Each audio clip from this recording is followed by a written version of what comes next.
إن الحمد لله نحمده ونستعينه ونستغفره ونعوذ بالله من شرور أنفسنا ومن سيئات أعمالنا من يهده الله فلا مضل له ومن يضلل فلا هادي له وأشهد أن لا إله إلا الله وحده لا شريك له وأشهد أن محمدا عبده ورسوله اللهم صل على محمد وعلى آل محمد كما صليت على إبراهيم وعلى آل إبراهيم إنك حميد مجيد اللهم بارك على محمد وعلى آل محمد كما باركت على إبراهيم وعلى آل إبراهيم إنك حميد مجيد أما بعد فإن خير الحديث كتاب الله وخير الهدي هدي محمد صلى الله عليه وسلم وشر الأمور محدثاتها وكل محدثة بدعة وكل بدعة ضلالة وكل ضلالة في النار. أعوذ بالله من الشيطان الرجيم. يا أيها الذين آمنوا اتقوا الله حق تقاته ولا تموتن إلا وأنتم مسلمون. يا أيها الناس اتقوا ربكم الذي خلقكم من نفس واحدة وخلق منها زوجها وبث منهما رجالا كثيرا ونساء واتقوا الله الذي تساءلون به والأرحام إن الله كان عليكم رقيبا. يا أيها الذين آمنوا اتقوا الله وقولوا قولا سديدا يصلح لكم أعمالكم ويغفر لكم ذنوبكم ومن يطع الله ورسوله فقد فاز فوزا عظيما.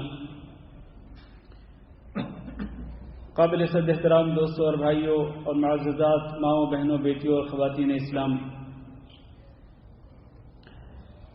نبی کریم صلی اللہ علیہ وسلم کو اللہ رب العزت نے متعدد معجزات سے نوازا. ان معجزات میں سے ایک معجزہ جو آج ہمارے خطبہ جمعہ کا موضوع ہے وہ ہے اسراء و معراج.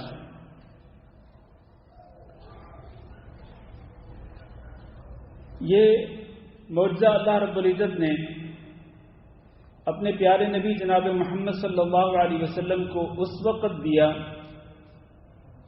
جب نبی صلی اللہ علیہ وسلم انتہائی مغموم تھے، افسردہ تھے، غم زدہ تھے، اور اس کے 3 اسباب تھے.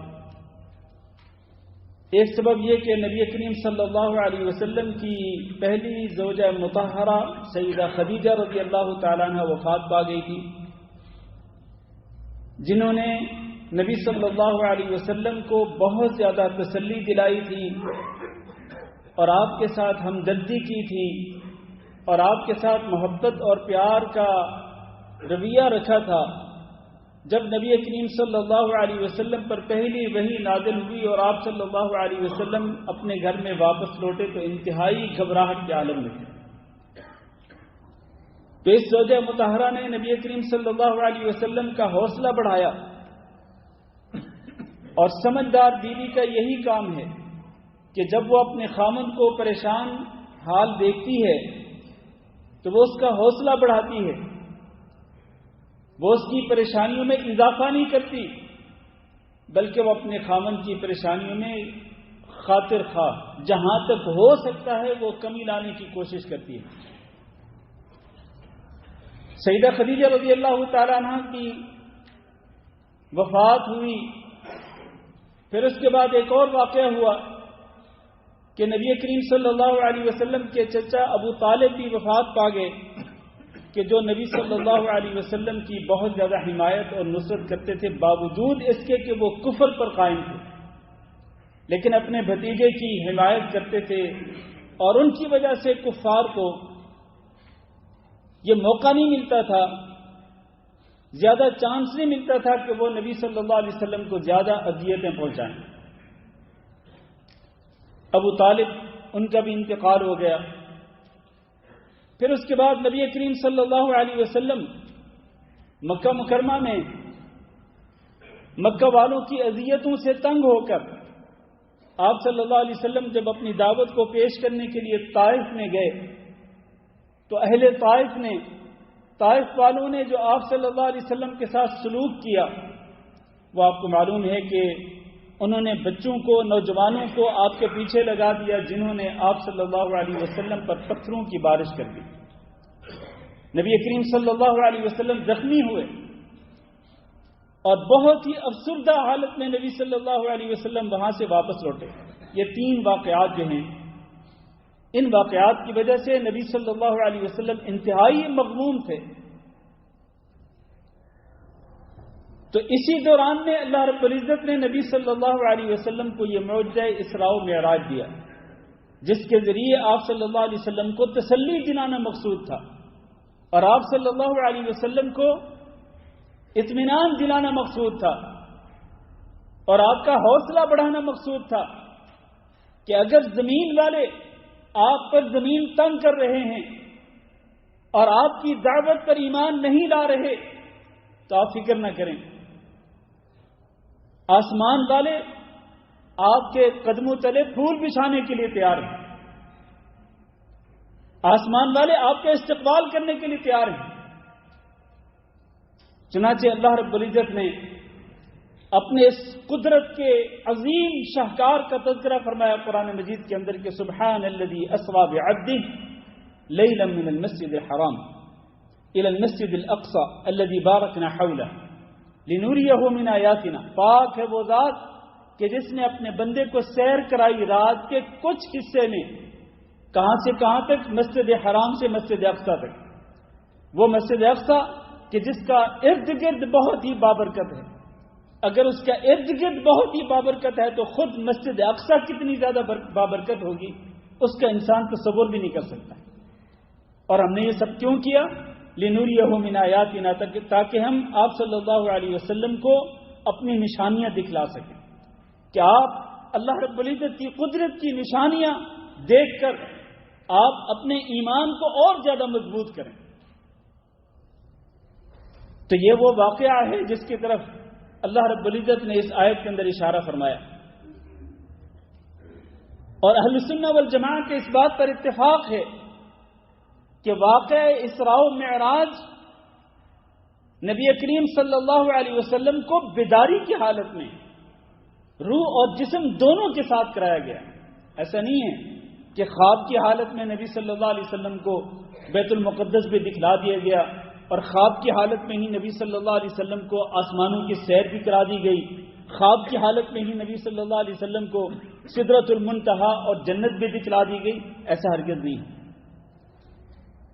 بلکہ نبی صلی اللہ علیہ وسلم فزیکلی بیداری کی حالت میں نبی صلی اللہ علیہ وسلم کو لے جایا گیا مکہ مکرمہ سے مسجد حرام تک، اور پھر وہاں سے اوپر جہاں تک اللہ رب العزت نے چاہا۔ یہ اللہ رب العزت کی قدرت کا عظیم شاہکار ہے، ورنہ اگر یہ صرف خواب کا واقعہ ہوتا تو خواب کے اندر تو انسان ساری دنیا گھوم سکتا ہے، پھر کفار قریش کو ضرورت کیا تھی کہ وہ انکار کرتے، نبی صلی اللہ علیہ وسلم کو جھٹلاتے؟ تو ان کا جھٹلانا بھی اس بات کی دلیل ہے کہ یہ واقعہ فزیکلی، روحانی اور جسمانی طور پر بیداری کی حالت میں پیش آیا۔ اور پھر یہ واقعہ کب پیش آیا؟ جیسے کہ میں نے ذکر کیا کہ یہ ہجرت مدینہ سے کچھ عرصہ پہلے جب یہ 3 واقعات رونما ہوئے، سیدہ خدیجہ رضی اللہ تعالیٰ عنہ کی وفات، ابو طالب کی وفات، اور پھر طائف کی طرف جانا اور طائف سے واپس لوٹنا، یہ ہجرت مدینہ سے کچھ عرصہ پہلے کے واقعات ہیں۔ لیکن یہ تاریخ کے اندر صحیح سند کے ساتھ ثابت نہیں ہے کہ نبی صلی اللہ علیہ وسلم کو معراج رجب کے مہینے کے اندر کرایا گیا، اس کا کوئی ثبوت نہیں، نہ تو رجب کے مہینے کا ثبوت ہے اور نہ ہی اس کی 27 تاریخ کا ثبوت ہے۔ اس لیے جو باتیں مشہور ہیں دنیا کے اندر، جو چیز مشہور ہے کہ 27 رجب کی رات کو نبی کریم صلی اللہ علیہ وسلم کو معراج کرایا گیا، یہ بات بالکل درست نہیں ہے، یہ تحقیق کے اعتبار سے پائے ثبوت کو نہیں پہنچتی۔ یہ بات ویسے مشہور ہے لیکن تحقیق کے اعتبار سے پائے ثبوت کو یہ بات نہیں پہنچتی ہے۔ اسی لیے ہم اسی بنا پہ کہتے ہیں کہ نہ تو 27ویں رات کو مخصوص عبادت کرنے کی کوئی فضیلت ہے، اور نہ ہی 27 رجب کے دن کو مخصوص روزہ رکھنے کی کوئی فضیلت ہے۔ نہ رات کی عبادت کی فضیلت اور نہ ہی دن کے روزے کی فضیلت۔ کیوں؟ اس لیے کہ تاریخ کے اندر یہ واقعہ تو مشہور ہے، لیکن سند کے اعتبار سے ثابت ہی نہیں ہے کہ یہ واقعہ اسراء و معراج جو ہے یہ 27ویں رجب کو پیش آیا۔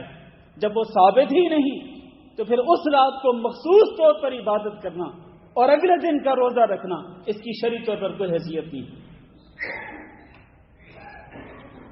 اور یہاں یہ بھی واضح کرتا چلوں کہ رجب کا مہینہ یہ حرمت والے 4 مہینوں میں سے ایک مہینہ ہے، جن کے بارے میں اللہ رب العزت نے قرآن مجید کے اندر ارشاد فرمایا کہ منہا اربعۃ حرم ذالک الدین القیم فلا تظلموا فیہن انفسکم، کہ سال کے 12 مہینوں میں سے 4 مہینے یہ حرمت والے مہینے ہیں، اور وہ کون سے ہیں؟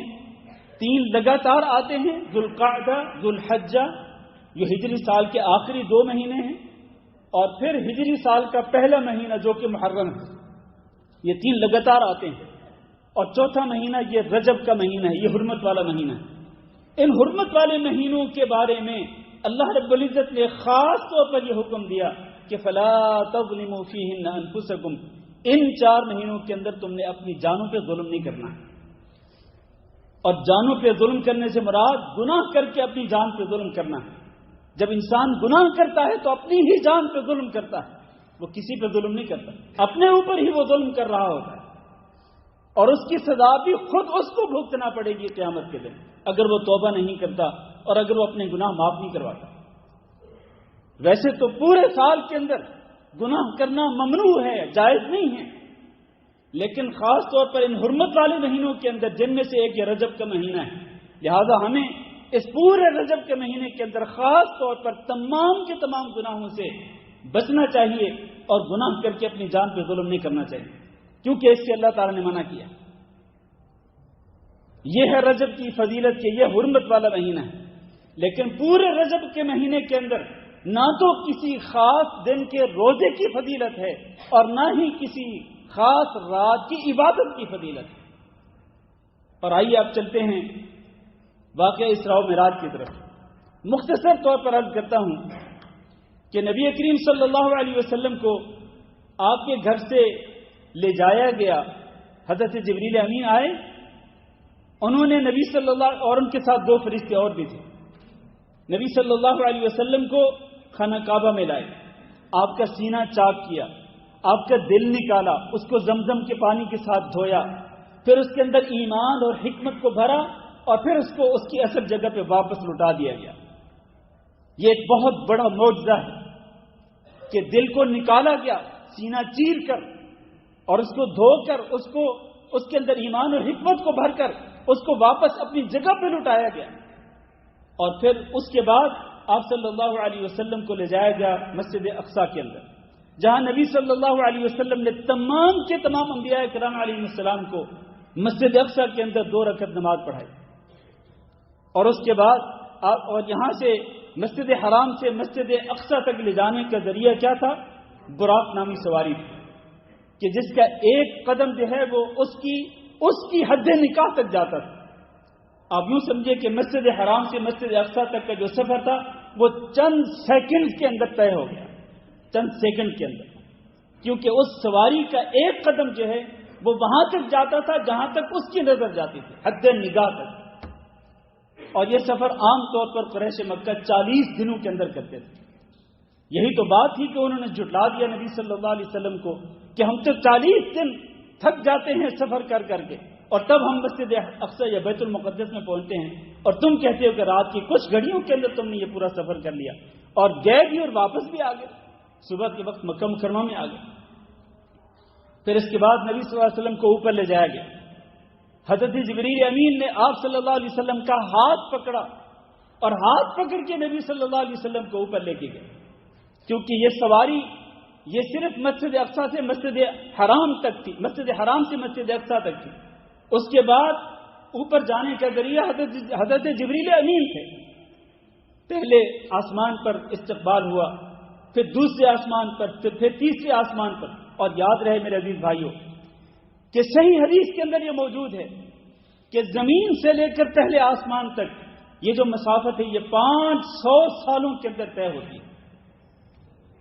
عام سواری پہ اگر سفر کریں 500 سالوں میں، اور پھر پہلے آسمان کی جو موٹائی ہے وہ اتنی زیادہ ہے کہ وہ بھی 5 سالوں کے اندر وہ مسافت طے ہوتی ہے.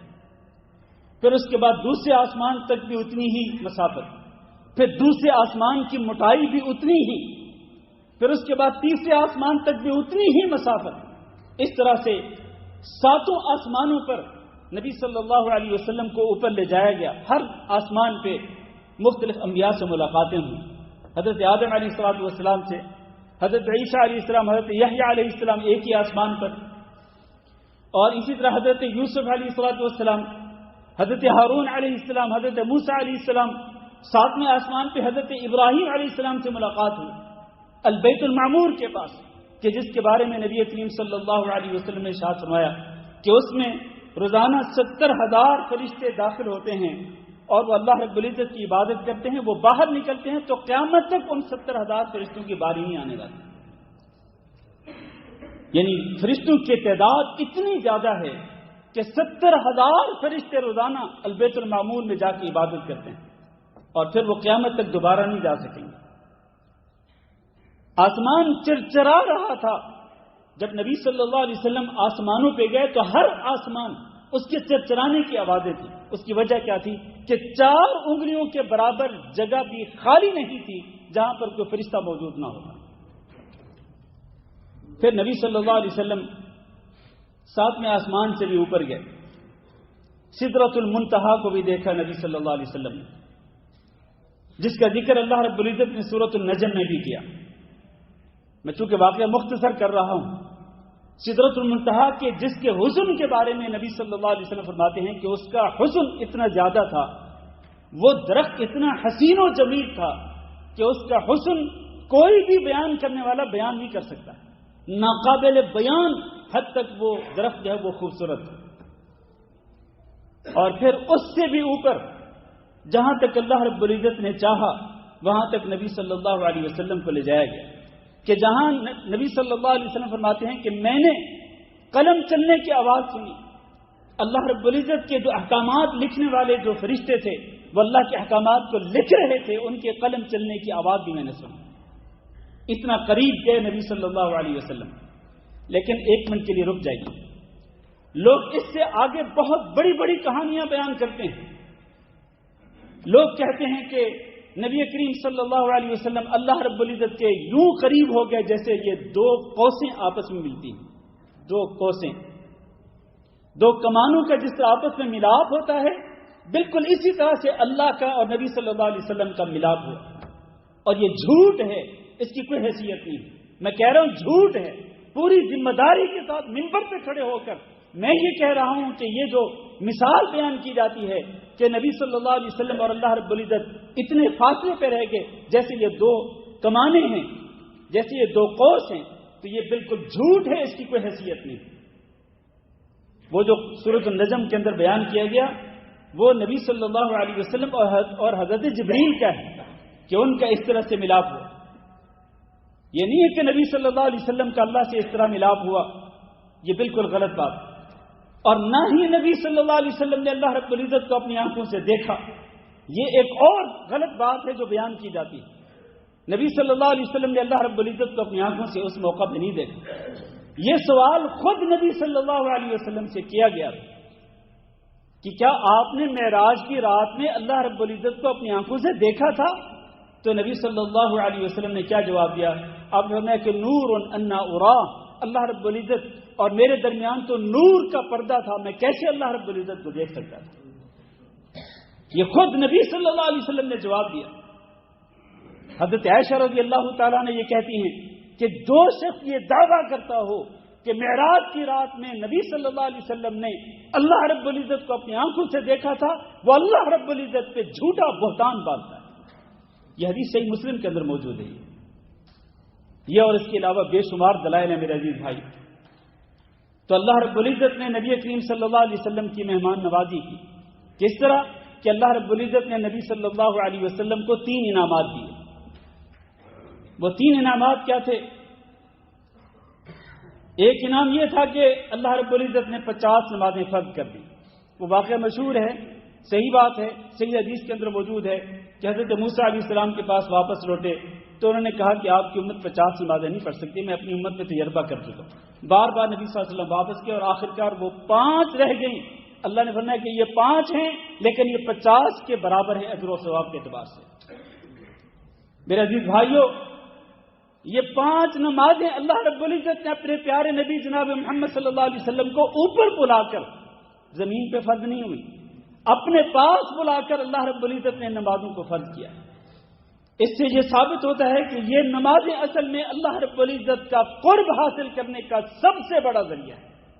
آپ اللہ کے قریب ہونا چاہتے ہیں تو آپ کیا کریں؟ نماز پڑھیں. آپ نبی تو نہیں ہے نا کہ آپ کو اللہ رب العزت بلائے گا اوپر، نہیں. تو آپ کی معراج کیا ہے؟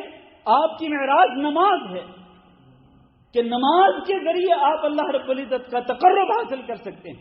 اور نبی صلی اللہ علیہ وسلم کا فرمان کیا ہے؟ آپ کا فرمان ہے کہ جب انسان سجدے کی حالت میں ہوتا ہے تو وہ سب سے زیادہ اللہ رب العزت کے قریب ہوتا ہے.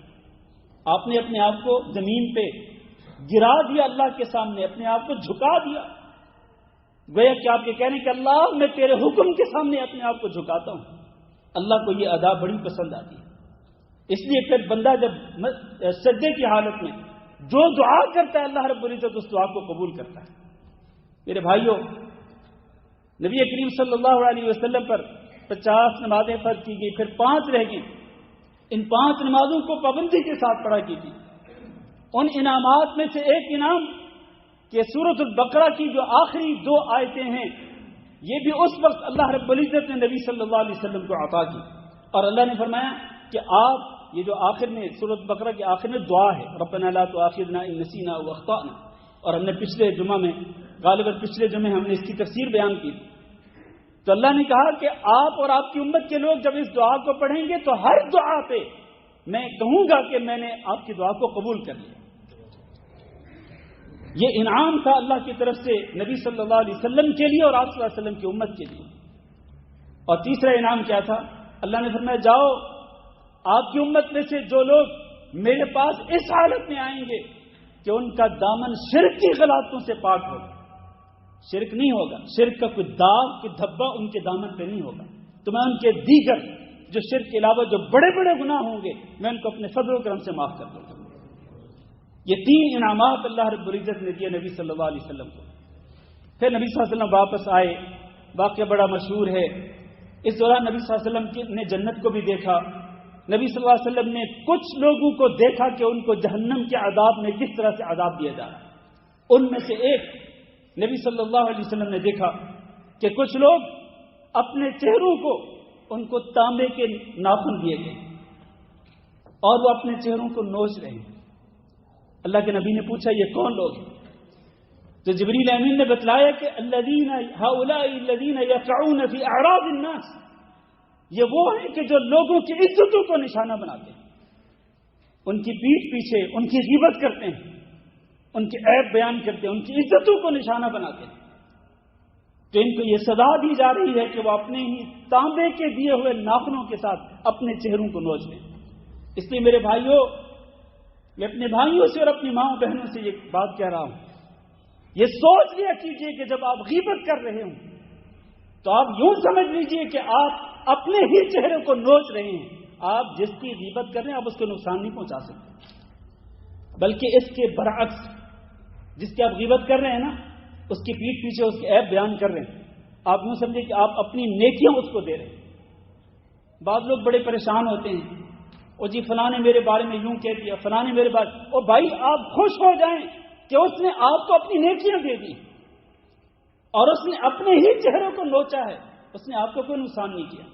اور اسی لیے اللہ نے قرآن مجید کے اندر بھی ارشاد فرمایا اَيُحِبُّ أَحَدُكُمْ أَن يَأْكُلَ لَحْمَ أَخِيهِ مَيْتًا فَكَرِهْتُمُوهُ.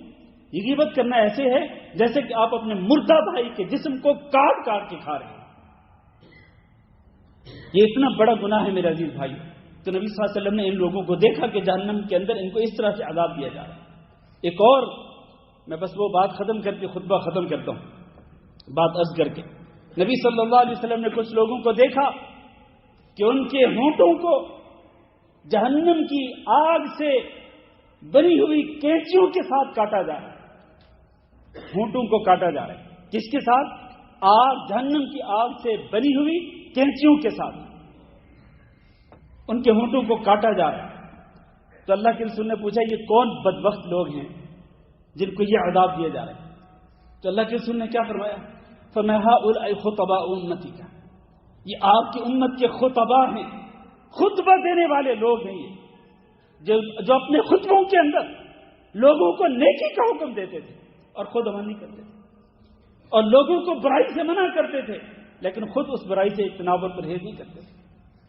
اتنا سنگین اور سخت عذاب ہے ان لوگوں کے لیے کہ جو لوگوں کو بہت وعظ و نصیحت کرتے ہیں لیکن خود عمل نہیں کرتے. یا ایھا الذین آمنوا لم تقولون ما لا تفعلون اتأمرون الناس بالبر وتنسون انفسکم وانتم تتلون الکتاب افلا تعقلون. تو اس میں بڑی تنبیہ اور وارننگ ہے میرے عزیز بھائیو. تو اللہ رب العزت نے اپنے نبی جناب محمد صلی اللہ علیہ وسلم کو اسراء و معراج کا یہ معجزہ دیا جس میں نبی صلی اللہ علیہ وسلم کے لیے بہت تسلی تھی، آپ کا حوصلہ بڑھایا گیا. اور اس پورے واقعے کے اندر نبی صلی اللہ علیہ وسلم کو اللہ رب العزت نے انعامات سے بھی نوازا، جن میں سے بعض انعامات کے میں نے ابھی تذکرہ کیا. اللہ تعالیٰ سے دعا کرتے ہیں کہ اللہ ہم سب کو سمجھنے اور عمل کرنے کی توفیق دے. استغفر اللہ لی ولکم ولسائر المسلمین فاستغفروہ انہ هو الغفور الرحیم.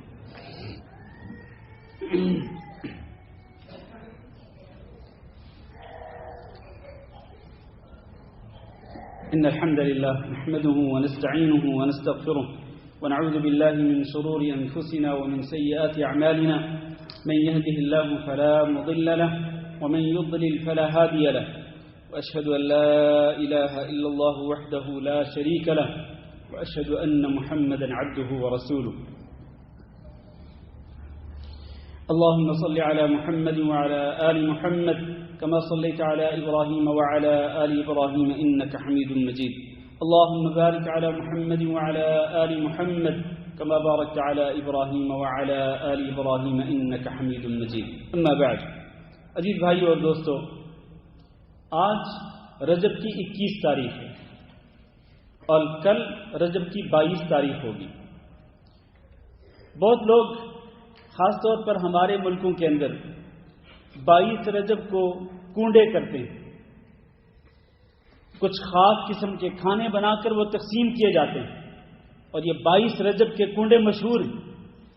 کہا جاتا ہے کہ امام جعفر صادق نے وصیت کی تھی کہ تم نے میرے نام کے کنڈے جو ہیں وہ دینے ہیں، میرے نام کے کنڈے آپ نے بھرنے ہیں.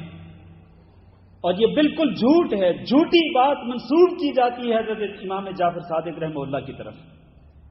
یہ ہو ہی نہیں سکتا کہ امام جعفر صادق اس قسم کی وصیت کریں کہ تم نے میرے نام پہ کنڈے بھرنے. اور امام صادق کو بھی یہ پتا تھا، امام جعفر صادق کو، اور آپ کو بھی یہ پتا ہے کہ اللہ تعالیٰ نے قرآن مجید کے اندر جن 4 چیزوں کو نام لے کر کے حرام قرار دیا ہے ان میں سے ایک وما اہل بہ لغیر اللہ، جس پر اللہ کے علاوہ کسی اور کا نام پکارا جاتا ہے وہ حرام ہوتی ہے. یہ کیسے ہو سکتا ہے کہ امام جعفر صادق اس طرح وصیت کریں کہ میرے نام کے کنڈے بھرنے؟ تو یہ تو حرام ہے کہ آپ کوئی چیز جو ہے جس پر آپ اللہ کے علاوہ کسی اور کا نام پکار کے آپ اس کو تقسیم کریں گے تو وہ حرام ہے وہ چیز. اس لیے نہ تو 22 رجب کے کنڈے بھرنے چاہیے، نہ تقسیم کرنے چاہیے، اور نہ ہی وہ کھانے چاہیے، اس لیے کہ وہ حرام ہیں، ان پر غیر اللہ کا نام پکارا جاتا ہے. اور حقیقت میں اس کے پیچھے ایک اور کہانی ہے، وہ یہ ہے کہ 22 رجب اصل میں حضرت معاویہ رضی اللہ تعالیٰ عنہ کا یوم وفات ہے. اور یہ اغیار لوگ جو اس قسم کے کنڈے کرتے ہیں وہ اصل میں امام حضرت امیر معاویہ رضی اللہ تعالیٰ عنہ کی وفات کے موقع پر کنڈے کر کے وہ اصل میں ان کی وفات کا جشن مناتے ہیں، کیونکہ وہ حضرت امیر معاویہ رضی اللہ تعالیٰ عنہ کو برا بھلا کہتے ہیں. یہ ہے کہ حقیقت ہے کہ جس سے کوئی انکار نہیں کر سکتا. اس لیے میرے بھائیوں اس قسم کی بدعات سے بچنا چاہیے. اور آخری بات کر کے میں خطبہ ختم کرتا ہوں کہ لوگ جشن مناتے ہیں، 27 رجب کو جشن منایا جاتا ہے. جشن منانے کی بھی شرعی طور پر کوئی حیثیت نہیں، نہ تو اس رات کی کوئی خاص عبادت ہے، نہ کسی خاص عبادت کی کوئی فضیلت ہے اور نہ ہی اگلے دن کے روزے کی کوئی فضیلت ہے، بلکہ میں نے پہلے کہا ہے کہ رجب کے پورے مہینے کے اندر آپ روٹین کے مطابق روزے رکھتے ہیں، جمعرات کا اور اسی طرح پیر کا بے شک رکھیں، آپ روٹین کے مطابق ایام بیس کے روزے رکھتے ہیں بے شک رکھیں، کوئی حرج نہیں، لیکن خصوصی طور پر رجب کے روزوں کی نیت کر کے یہ سمجھتے ہوئے کہ رجب کے اندر روزہ رکھنے کی خاص کوئی فضیلت ہے، اس کی شرعی طور پر کوئی حیثیت نہیں۔ اللہ تعالیٰ سے دعا کرتے ہیں کہ اللہ ہم سب کو سمجھنے کی توفیق دے، اور اللہ رب العزت ہم نے جو کچھ سنا ہے اللہ ہمیں اس پر عمل کرنے کی توفیق دے۔ اللہم اغفر لنا وللمؤمنین والمؤمنات وللمسلمین والمسلمات الاحیاء منهم والاموات۔ اللہم انا نسألك العفو والعافیہ والمعافاة الدائمة في الدنيا والآخرة۔ اللهم انا نسألك رضاك والجنة ونعوذ بك من سخطك والنار۔ اللهم فرج هم المهمومين ونفس كرب المكروبين واقض الدين عن المدينين واشف مرضانا ومرضى المسلمين۔ اللهم آمنا في أوطاننا واجعل هذا البلد آمنا مطمئنا وسائر بلاد المسلمين۔ عباد الله، إن الله يأمر بالعدل والإحسان وإيتاء ذي القربى وينهى عن الفحشاء والمنكر والبغي يعظكم لعلكم تذكرون۔ سبحان ربك رب العزة عما يصفون وسلام على المرسلين والحمد لله رب العالمين۔